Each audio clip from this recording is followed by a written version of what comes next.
அனைத்துலக ஈரோடை தமிழ் வானொலி நேயர்கள் அனைவருக்கும் நமது வணக்கங்கள். அனைத்துலக ஈரோடை தமிழ் வானொலி தாயகம், தமிழகம், சர்வதேசம் சார்ந்த அரசியல் நிகழ்வுகள், மருத்துவம் என்று பலதரப்பட்ட விடயங்கள் உங்கள் இல்லங்களின் முற்றங்களுக்கு காவி வரும் ஒரு தேசிய ஊடகம். இது அரசியல் களம். இன்றைய அரசியல் களத்திலே தாயகத்திலிருந்து திருமிகு KV தவராசா அவர்கள், அதாவது ஜனாதிபதி சட்டத்தரணியாக இருக்கும் திருமிகு KV தவராசா அவர்கள் எங்களுடன் இணைந்திருக்கின்றார். அவருடன் இன்று இரண்டு விடயங்கள் பேச உள்ளோம். ஒன்று, சமகாலத்தில் ஒரு குறிப்பிட்ட நாட்களுக்கு கிழமைகளுக்கு முன்பு ஐக்கிய ராச்சியத்திலிருந்து இலங்கை வந்திருந்த ஒரு நபர், அவர் கைது செய்யப்பட்டு விடுதலை செய்யப்பட்டிருந்தார். அது பற்றி பேசுவோம்.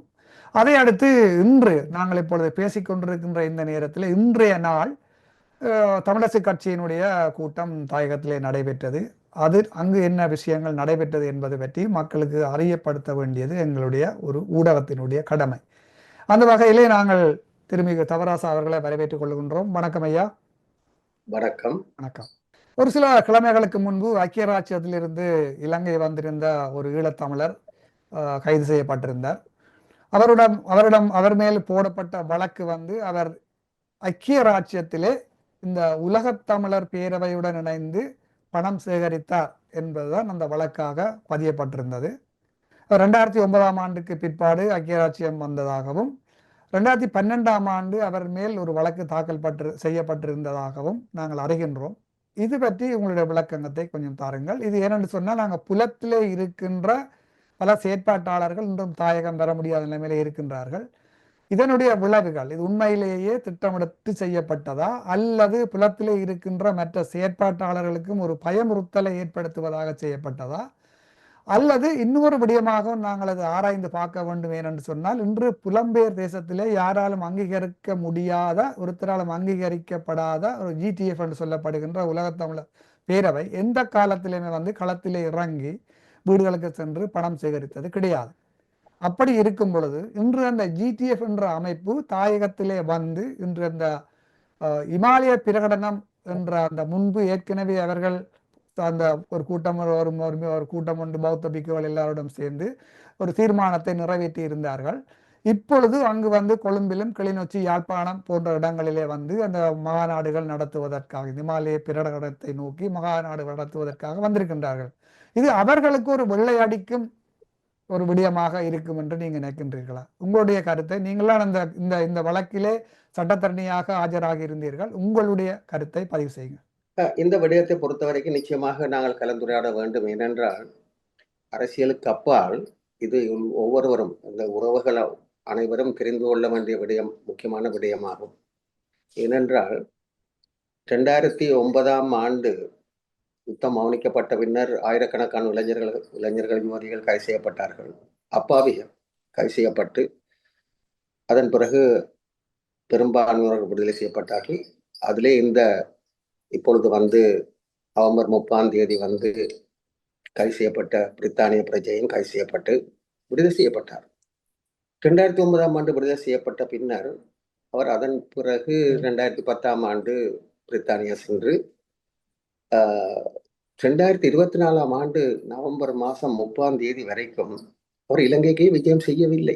ஆனால் பிரித்தானிய பிரஜையாகி தனது தாயாருடைய இறுதிக்கிரியையில் கலந்து கொள்வதற்காக, ஒரு மகன் என்ற முறையிலே தாயார் என்ற இறுதிக்கிரியில் கலந்து கொள்வதற்காக வந்த வேளையிலேயே அவருக்கு எதிராக கட்டுநாயக்க விமான நிலையத்திலே ஒரு பயணத்தடை விதிக்கப்பட்டிருந்தது. அந்த பயணத்தடை விதிக்கப்பட்டது அடிப்படையிலே அவர் கைது செய்யப்பட்டார். இதுல முக்கியமான விடயம் என்னவென்றால், அவர்களுடைய அந்த கைது நடவடிக்கை நடந்த பிறகு அவருடைய தாயாருடைய மரணத்தில் கலந்து கொள்ளும் சந்தர்ப்பம் வழங்கப்பட்டது. அதன் பிறகு இந்த வழக்கு 2 தவணைகள் தேதிகள் அழைக்கப்பட்டன. ஒன்று டிசம்பர் மாதம் 6ஆம் தேதியும் மீண்டும் தங்களுக்கு மேலதிக அறிக்கை சமர்ப்பிக்கப்பட வேண்டியிருப்பதனால் குற்றப்புலனாய்வு பிரிவினர் இன்னும் ஒரு தேதியை கோரியதனால் கடந்த 17ஆம் தேதி டிசம்பர் மாதம் 17ஆம் தேதிக்கு இந்த வழக்கு அழைக்கப்பட்டது. இதிலே முக்கியமான விடயம் என்றால் போலீசாரால் முன்வைக்கப்பட்ட குற்றச்சாட்டு இது யாதெனில் 2012ஆம் ஆண்டு இவர் பிரித்தானியாவிலிருந்து உலக தமிழ் பேரவையுடன் இணைந்து ஒரு பெண்மணியின் பெயரையும் குறிப்பிட்டிருக்கிறார்கள். அதை நான் கூற விரும்பவில்லை, தேவையில்லை, அவசியமில்லை. அந்த பெண்மணியுடன் இணைந்து நிதியை சேகரித்ததாகவும் பிரித்தானிய பேரவையிலுடைய முக்கியஸ்தர்களுடைய பெயரும் அங்கே அவருடைய முதல் அறிக்கையில தொடர்ச்சியாக அறிக்கை பி ரிப்போர்ட்லேயே பெயரை குறிப்பிட்டிருக்கிறார்கள். உலகத்தமிழர் பேரவை நினைக்கிறேன் இல்லையா? உலகத்தமிழர் பேரவை மன்னிக்கவும், உலகத்தமிழர் பேரவையுடைய பெயரையும் குறிப்பிட்டு அந்த அறிக்கையை தாக்கல் செய்திருக்கிறார்கள். அது இணைந்துதான் இவர் நிதியை சேகரித்து, விசேடம் அம்சம் என்னவென்றால் நிதியை சேகரித்தது மட்டுமின்றி நிதியை சேகரித்து விடுதலை புலிகளை மேல் உருவாக்கத்திற்காகவும் விடுதலை புலனாய்வுக்காகவும் அந்த நிதியை வேறு, அதாவது போலி கடவுச்சீட்டில் இலங்கை வந்து யாழ் நகருக்கு சென்று அதே போன்று வவுனியாக்கும் சென்று இந்த நிதிகள் வழங்கப்பட்டது என்பதுதான் இவருக்கு எதிராக உள்ள குற்றச்சாட்டு. ஆனால் விசேட அம்சம் என்னவென்றால் இவரை கைது செய்த பொழுது அவர்கள் பிரித்தானிய, அதாவது இங்கே இலங்கையினுடைய அவருடைய பெயரும் இலங்கை கடவுச்சீட்டினுடைய இலக்கம் வந்து அங்கே குறிப்பிடப்பட்டிருந்தது. ஆனால் அவர் அங்கிருந்து வந்து பிரித்தானிய கடவுச்சீட்டை கையளித்த போது அவர்கள் அந்த பெயரையும் விசேடமாக அவருடைய பிறந்த தேதியையும் வைத்துத்தான் அவரை கைது செய்திருக்கிறார்கள். இவ்வாறு கைது செய்தவர்கள் விசாரணையிலேயே விடயத்தை நாங்கள் நிதானமாக பார்க்க வேண்டும். என்னவென்றால் குறைகாலத்து விசாரணைகளை கூறினார்கள், இந்த அதாவது நிதி சேகரித்து இங்க வந்து செய்ததாக, நிதியை வந்து கையளித்ததாக கூறிய போதிலும் அந்த நிதி யாருக்கு கொடுத்தது என்ற ஒரு எந்த விளக்கமும் இல்லை. 6ஆம் தேதி டிசம்பர் மாதம் தாக்கல் செய்த அறிக்கையிலையும் குறிப்பிட்டிருக்கிறார்கள். அதைத்தான் நாம் இதை பார்ப்போம். அவருடைய பிழையினம் தான் எங்களுடைய பலம். அவருடைய அறிக்கையில குறிப்பிட்டிருக்கிறார்கள் யார் யாருக்கு இந்த நிதிகள் வழங்கப்பட்டது என்பதற்காக எந்த ஒரு தரவும் அங்கே குறிப்பிடப்படவில்லை. இல்லை, திருப்பி கோடிட்டு கேட்கின்றேன். இந்த ஜிடிஎஃப், குளோபல் தமிழ் ஃபோரம் அல்லது உலக தமிழர் பேரவை என்பது வந்து அவர் வழி கிளியராக அங்கு சொல்லப்பட்டிருக்கின்றதா? முக்கியமாக என்னவென்றால், நாங்கள் வழக்காடுவதற்கு முன்பு போலீசாரால் தாக்கல் செய்யப்பட்ட அறிக்கைகள் 1-2 அறிக்கை அல்ல. 2009ஆம் ஆண்டு வரைக்கும் ஒரு வழக்கு தாக்கல் செய்யப்பட்டது. 2012ஆம் ஆண்டு இந்த அறிக்கை தாக்கல் செய்திருக்கிறார்கள். 2-3 அறிக்கைகளை அதாவது குற்றப்புலனாய்வு பிரிவினரும் பயங்கரவாத பிரிவினரும் அறிக்கைகள் தாக்கல் செய்திருக்கிறார்கள். இந்த அறிக்கைகள் அனைத்தையும் நான் குறிப்பிட்ட ஒரு 3-4 நாட்களுக்குள்ள அனைத்து அறிக்கைகளையும் பெற்றுக்கொண்டேன். அது மிகவும் கடினமான விடயமாக இருந்தால் 15 வருடத்துக்குள்ள சுலபமாக பெற்றுக்கொள்ள முடியாது. இருந்தால் அவர்களுடைய என்னத்தை குறிப்பிடுகிறார்கள் என்று வைத்துத்தான் நாங்கள் வழக்கை ஆட வேண்டும். ஆக அந்த அறிக்கைகளை நான் பார்த்த பிறகு இரவு பகலாக அந்த அறிக்கைகளை பார்த்தோம். நானும் எனது கனிஷ்ட சட்டத்தரணிகளும் பார்த்துதான் இந்த அறிக்கைகளை நாங்கள் தயார் செய்து கொண்டோம். இந்த இதுல வந்து எந்த விதமான சான்றுகளும் இல்லை. இவர்கள் கூறுகிறார்களே தவிர எந்தவித விசாரணை வந்து நான் 2010ஆம் ஆண்டு பார்த்தால் 14 ஆண்டுகள் கடந்து விட்ட போதிலும் அறிக்கை செய்து தாக்கல் செய்து 2012 இருந்தாலும் கூட 2024 முடிவடைகிறது. அப்படி இருந்தும் கூட எந்த விதமான சான்றுகளும் குறிப்பிடவில்லை. என்னென்றால் இதுல இந்த சம்பந்தப்பட்டவருடைய கைது வந்து மிகவும் ஒரு முரண்பாடாக இருக்கிறது. ஏனென்றால் இந்த உலகத்தமிழர் பேரவையினுடைய முக்கிய பிரதிநிதிகள் இன்று தாயகத்தில் நின்று இந்த இமாலய பிரகடனத்திற்காக அங்கு உழைத்துக் கொண்டிருக்கின்றார்கள். அவர்கள் உலகத்தமிழருடைய பிரதிகள் என்று தாங்களே கூறிக்கொள்பவர்கள். அந்த உலகத்தமிழர் பேரவையுடன் இணைந்து பணம் சேர்த்தார் என்பதற்காக ஒருவர் அங்கு கைது செய்யப்படுகின்றார். இது எந்த அளவுக்கு அந்த ஒரு சட்ட ரீதியாக இது ஒவ்வொருவராக இல்லை அல்லவா? உலகத்தமிழருடைய பேரவைகள் அங்க நிற்கிறோம், அவையில் அரெஸ்ட் பண்ண இல்லை, அவையில் கைது செய்யப்படவில்லை. ஆனா அவர்களுக்காக வேலை செய்த ஒருவர் வந்து கைது செய்யப்படுகின்றார். கூடமான விடயமாக தெரியவில்லையா? இல்ல, ஒரு விடயத்தை நாங்கள் பார்க்க வேண்டும் என்னவென்றால், நான் பல ஆயிரக்கணக்கான வழக்குகளை செய்திருக்கிறேன். பயங்கர தடை சட்டத்துக்குள்ளும் அவசரகால விதிகளின் கீழையும் ம். ஆயிரக்கணக்கான வழக்குகள், 1000க்கு மேற்பட்ட பல நூற்றுக்கணக்கான வழக்குகள் வைத்துக் கொள்வோம். ஆனால் நிதி சேகரித்தாக பல வழக்குகள் இருந்த போதிலும் எனக்கு முதலாக உலக தமிழ் பேரவையுடன் இணைந்து என்ற ஒரு வசனம் குறிப்பிடப்பட்டிருப்பது இந்த 2012 அறிக்கையில மட்டும்தான். ஆ. இன்னும் உலக தமிழ் பேரவை வந்து நிதி சேகரித்தாக நான் எதுவுமே என்னுடைய சட்டத்துறை வரலாற்றிலே அவர்கள் இந்த விசேடமாக பயங்கர தடை சட்டத்துக்குள்ளேயோ அல்லது அவசரகால ஒழுங்கு விதியின் கீழேயோ உலகத்தமிழ் பேரவை குறிப்பிடப்படவில்லை ஒரு இல்ல காலம். அதுக்காண்டித்தான் நான் இதை கேட்டேன் என்னென்றால் ஆனால் உலகத்தமிழர் பேரவை என்பது இந்த வரைக்கும் தமிழ் மக்களால் அங்கீகரிக்கப்படாத ஒரு அமைப்பு ஒன்று. அப்ப இந்த இமாலய பேரகடனத்தை அங்க கொண்டு வந்து அதை மக்கள் மத்தியிலே கொண்டு செல்ல வேணும் என்பதற்காக முனைப்புடன் செயற்பட்டு கொண்டு வருவார்கள் இந்த உலகத்தமிழர் பேரவை. அப்ப அவர்கள் அங்கு நிற்கின்ற சமகாலத்தில் இவர் கைது செய்யப்படுகின்றார். அப்படியாயின் மக்கள் மத்தியில இந்த அமைப்பை ஒரு பெரிய அமைப்பாக காட்டுவதற்கோ அல்ல அவர்களுக்கு வெள்ளி அடிப்பதற்காக இப்படியான கைதை செய்து பிரமாண்டமாக்கினார்களா என்ற ஒரு கேள்வி எழும்புகின்றது அல்லவா? அப்படி ஒரு நியாயமான சந்தேகங்கள் உருவாக்கினாலும் கூட இங்க ஒரு விடயத்தை நாங்கள் பார்க்க வேண்டும் என்னவென்றால், நான் சகல அறிக்கையிலும் பெற்றுக்கொண்ட பொழுது இது 2012 ஆண்டு இந்த அறிக்கை தாக்கல் செய்யப்பட்டிருக்கின்றது. 2012 ஆண்டு அந்த அறிக்கை தாக்கல் செய்யப்பட்டு அதனுடைய அதாவது சர்டிஃபைட் காப்பி நான் எடுத்து வைத்திருக்கிறேன். நான் சாட்சியம் இல்லாமல் கதைப்பதில்லை. அதிலே இருக்கின்றது 2012 ஆண்டு தாக்கல் செய்யப்பட்ட அறிக்கையிலே உலகத்தமிழ் பேரவை இணைந்து இருக்கின்றது. ஆனால் இது நீங்கள் கூறுவது ஒரு நியாயமான சந்தேகத்தை உருவாக்கினாலும் கூட ஏறத்தாழ 12 வருடங்களுக்கு முந்தி தாக்கல் செய்யப்பட்ட அறிக்கை. அப்பொழுது உலகத்தமிழர் பேரவை பற்றிய யாருமே இப்படியான ஒரு விடயத்தை நாங்கள் எதிர்பார்க்கவும் இல்லை. இப்படி அவர்கள் வருவார்கள், வந்து இமாலய பிரகடனத்தை நடத்துவார்கள் என்பதை நாங்கள் எதிர்பார்க்க விடயம். ஆனால் அந்த விடயத்தை நாங்கள் பார்க்கும் பொழுது இது திட்டமிட்டு செய்ததாக சொல்ல முடியாது என்றால் 2012 ஆண்டு அறிக்கை என்னிடம் கைவசம் இருக்கின்றது. ஆகவே இந்த திட்டமிட்டு செய்கிற ஒரு சந்தர்ப்பம் இல்லை. அது ஒரு நியாயமான சந்தேகத்தை உருவாக்கினாலும் கூட சாட்சி என்ற ரீதியிலே திட்டமிட்டு செயல்பட்டதாக நாங்கள் கவனத்தில் கொள்ள முடியாது என்பதுதான் என்னுடைய அப்படியான வழக்குகள் அந்த ஏற்கனவே பதிவு செய்யப்பட்டிருந்து புலத்தில் இருந்து அங்கு வருபவர்களுக்கு அப்ப கைது செய்யப்படக்கூடிய நிலை இருக்கிறது என்பதை கூறுகின்றீர்கள்.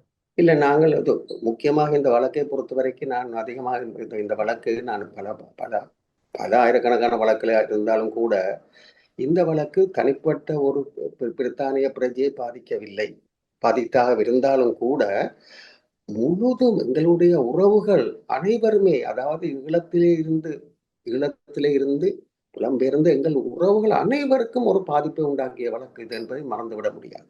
ஏனென்றால் ஒருவருக்கும் கூட தனக்கு எதிராக தடியான ஒன்று பெறப்பட்டிருக்கா இல்லையா என்பது கூட ஒருவருக்கும் தெரியாது. அதாவது சாதாரணமாக ஒரு நிரபராதி கூட தண்டிக்கப்படலாம்.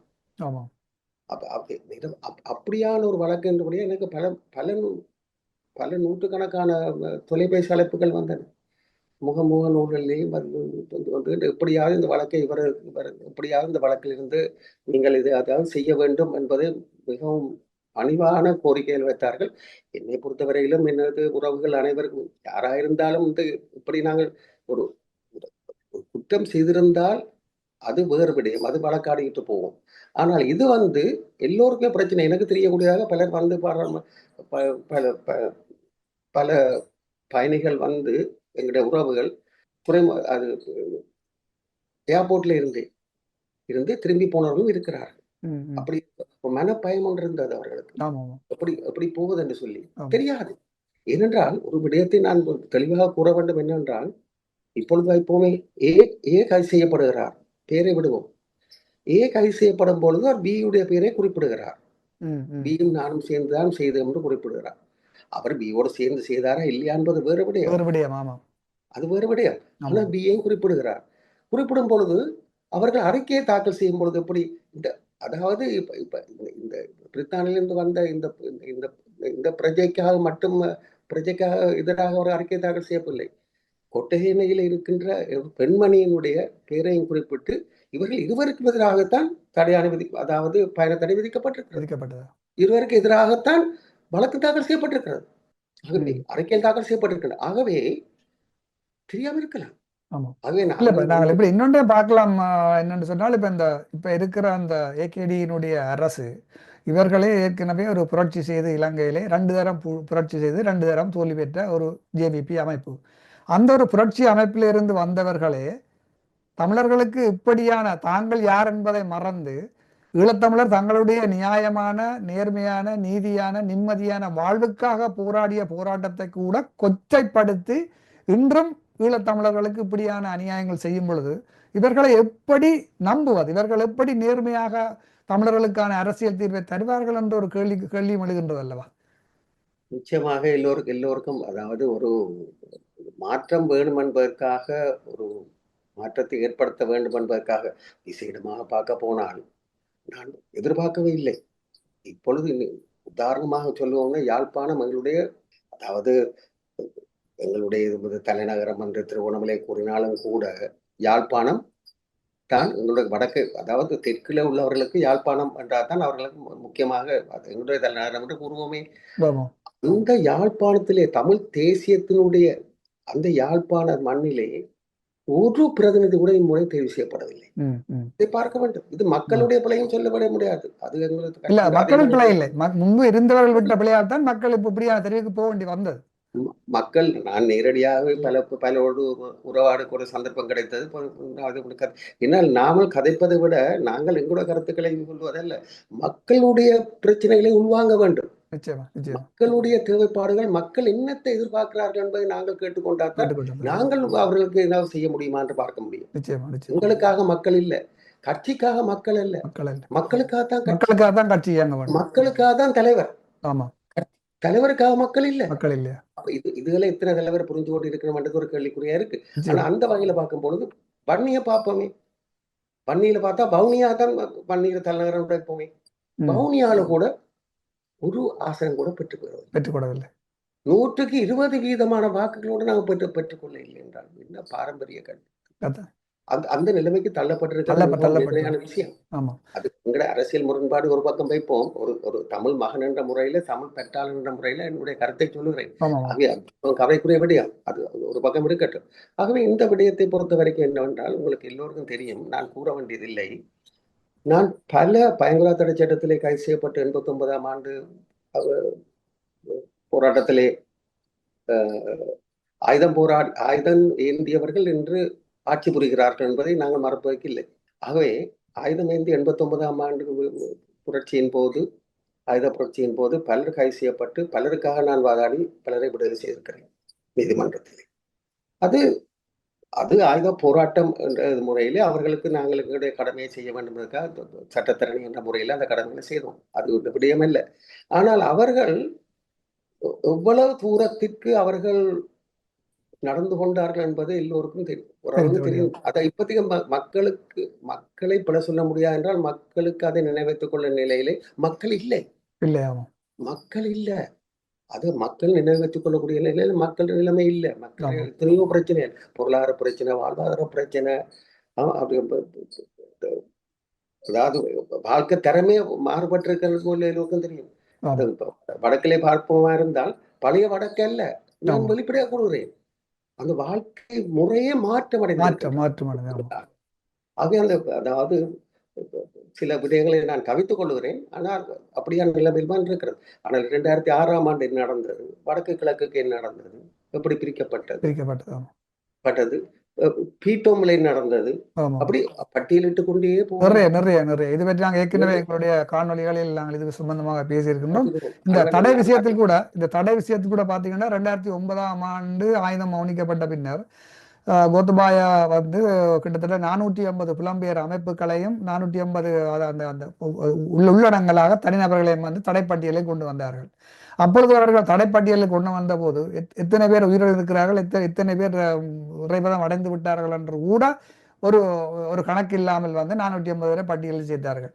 பிறகு 2 வருடங்களுக்கு பிறகு அதுல 150 பேருக்கிட்ட அதை எல்லாம் திருப்பி எல்லாரும் ஃபில்டர் பண்ணி ஒரு 350 பேரை கொண்டு வந்தார்கள். அதுக்கு பிறகு 3வது பட்டியலை ஃபில்டர் பண்ணி 250 பேரை கொண்டு வந்தார்கள். பிறகு ரணில் விக்ரமசிங்க வந்த பிறகு திருப்பி ஒரு 150 பேரை கொண்டு வந்து இப்பொழுது அதுலேயும் பல பேரை அகற்றி இப்போ ஒரு சிறிய ஒரு பட்டியல் ஒன்றை வைத்திருக்கின்றார்கள். அப்ப இலங்கை அரசாங்கம் தொடர்ச்சியாக ஈழத்தமிழர்களுக்கு இப்படியான இந்த தடப்பட்டியல் கொண்டு வரதும் பயங்கரவாத பட்டியல் இடுவதும் அவர்கள் ஈழத்தமிழர்களுக்கு எதிராக வழக்குகளை தொடுப்பதும் இது காலங்காலமாக இலங்கை அரசிலே ஈழத்தமிழர்களுக்கு எதிராக நடக்கின்ற விடயங்கள். இதிலே புலம்பெயர் மக்களும் தாயகம் செல்கின்ற எங்களுடைய உறவுகள் இந்த விடயங்களிலே நீங்கள் கவனமாக இருக்க வேண்டும் என்ற ஒரு விழிப்புணர்வுக்காகத்தான் இன்று இந்த விடயத்தை பற்றி பேசினோம். மற்றொரு நாங்கள் நிறைவு கொண்டு வருகின்ற நேரமாகின்றது. இன்னொரு முக்கியமான விடயத்தை பற்றி நாங்கள் பேச வேண்டும். இன்று அதாவது 28ஆம் தேதி 12ஆம் மாதம் 2024ஆம் ஆண்டு நாங்கள் இப்பொழுது பேசிக் கொண்டிருக்கின்றோம். இன்று தாயகத்திலே இந்த தமிழரசு கட்சியினுடைய கூட்டம் நடைபெற்றதாக அறிந்தோம். இந்த தமிழரசு கட்சி ஒரு பாரம்பரிய கட்சியினுடைய இந்த இழுவறை நிலை இன்னும் முடிவுக்கு வந்ததாக தெரியவில்லை. அதை இல்லாமல் சின்ன பின்னமாகி சீரழித்து பிறகுதான் மேல கவனமாக ஒரு சிலர் இருக்கின்றார்கள். இன்று நடந்த கூட்டத்தில் நடந்த விடயங்களை உங்களால் சொல்ல முடியுமா இருந்தால் மக்களுக்கு தெரியப்படுத்துங்கள். நான் சில விடயங்களை கேள்விப்பட்டு ஒரு விடயத்தை நாங்கள் பார்க்க வேண்டும் என்னவென்றால் 75 ஆண்டுகளை தமிழரசு கட்சி நிறைவு செய்த போதிலும் 75 ஆண்டுகள் நிறைவு செய்து விட்டோம். 75 ஆண்டுகள் பவள விழாவும் கொண்டாடி முடிந்து விட்டது. ஆனால் வரலாற்றிலே விசேடமாக பார்க்க போனால் வரலாற்றிலே 8 தலைவர்கள் இருந்திருக்கிறார்கள். அவர்கள் காலத்துக்கு காலம் மாறி மாறி வந்திருக்கிறார்கள். திரும்பவும் ஒருவர் திரும்பவும் அப்படியாக. ஏனென்றால் எங்களுடைய ஒரு விடயத்தை இந்த விடயத்தை தான் என்று எனக்கு பொழுது ஞாபகம் இருக்கின்றது. 2 கட்சி தலைமைத்துவத்துக்கு போட்டி போடுவதற்காக திரு சிவஞானம் ஸ்ரீதரன் அவர்களும் சுமந்திரன் அவர்களும் விளைந்த பொழுது தலைமை பதவிக்காக நான் இந்த விடயத்தை ஜனவரி மாதம் 10ஆம் தேதி நல்ல நினைவு இருக்கின்றது. நான் எடுத்து இந்த 8 பேருடைய முன்னாள் தலைவர்களுடைய விடயத்தை கூறினேன். எங்களுடைய கட்சி மற்ற எல்லா கட்சியிலும் காட்டி வேறுபட்ட கட்சி என்று. என்னடா நாங்கள் உரிமைக்காக போராடுவோம். அதாவது எங்கட மண்ணுக்காகவும் எங்கட மொழிக்காகவும் மண்ணுக்காகவும் தான் நாங்கள் எங்களுடைய போராட்டம் நடத்தி கொண்டிருக்கிறோம். எங்களுக்குள்ளே ஒரு விட்டு கொடுப்புகள் முக்கியம். வாழ்க்கையில விட்டு கொடுப்புகள், ஒரு சகிப்புத்தன்மை, ஒரு விட்டு கொடுப்புகள் இல்லை என்று சொன்னால் நாங்கள் வெற்றி பெற முடியாது. எங்களுக்குள்ளே ஒரு போட்டி என்று வருமா இருந்தால் அந்த போட்டி எவ்வளவுதான் ஜனநாயகம் என்று கூறினாலும் கூட வெளிப்படை எங்களுக்கு தெரிந்த விடயம் தானே. ஜனநாயகம் என்ற போர்வையிலே கூறப்படலாம் அந்த ஜனநாயகத்திலே போட்டி விடுவோம் என்று. அது அல்ல விடயம். கட்சிக்குள்ளே கடந்த 8 தலைவர்மாரும் ஒரு காலமும் போட்டியிடவில்லை. அவர்களுடைய ஒரு புரிந்துணர்வு இருந்தது. ஆனால் இங்கே இன்று அந்த ஜனவரி மாதம் 10ஆம் தேதி நான் கூறிய பொழுது அப்பொழுது நான் கூறுறேன், நீங்கள் ஒரு வருடத்துக்கு ஒருவர் தலைமை தாங்கிக் கொள்ளுங்கள். ஒரு வருடத்துக்குள்ளே மறுபடியும் அந்த மாற்றம் வரும் பொழுது மற்ற தலைவர் எடுக்கலாம். ஆனால் பெயரை கூற விரும்பவில்லை. அவர்கள் விரும்பவில்லை. இறுதியாக நடந்தது இது நான் கூறுவது ஜனவரி மாதம் 10ஆம் தேதி 2024. இன்னும் ஒரு 12 நாளிலே ஜனவரி மாதம் 10ஆம் தேதி 2025 வரப்போகுது. ஆனால் வழக்கு நீதிமன்றத்தில் இருக்கின்றது. பொதுக்குழு செயலிழந்து விட்டது. பொதுக்குழு இல்லை என்று சொன்னால் பொதுக்குழு தான் தெரிவு செய்கிறது. எல்லாரும் தெரிவு செய்யப்பட்டாலும் அங்கீகரிக்கப்படவும் பொதுக்குழுவினால் அங்கீகரிக்கப்பட வேண்டும்.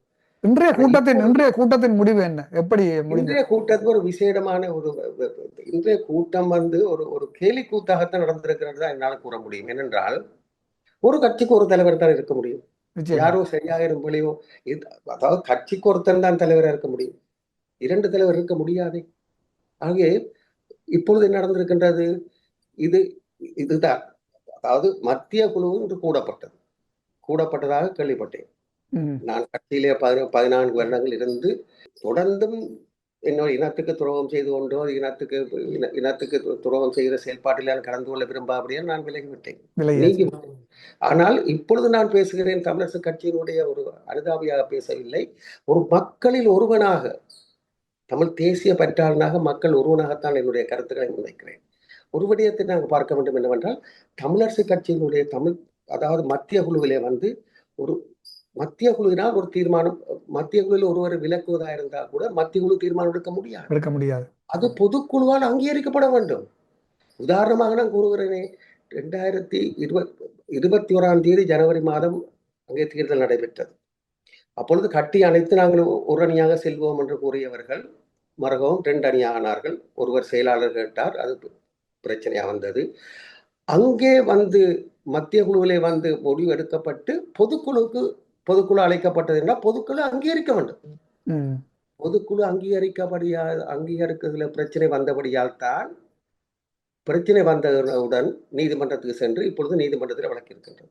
அதில் ஒரு விசேட அம்சத்தை நான் கூற வேண்டும்.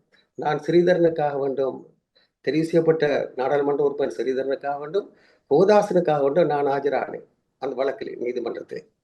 ஆஜராகி முதல் நாளே நான் கலந்தாலோசித்து இந்த வழக்கை தொடர்ந்து கொண்டு செல்ல முடியாது, எங்களுடைய பிரச்சனை வீட்டு பிரச்சனை, வீட்டுக்குள்ளே தீர்த்து கொள்ள வேண்டும் அடிப்படையிலே நான் இது சொன்னேன். நான் கதைத்து 7 எதிராளிகளை பெயர் குறிப்பிடப்பட்டிருந்த சுமந்திரன் அவர்கள் 5ஆம் எதிராளி, அவரை தவிர 6ஆம் எதிராளி, மிச்சம் அனைத்து எதிராளிகளும் நாங்கள் பதிவேட்டிலே கையெழுத்திட்டோம்.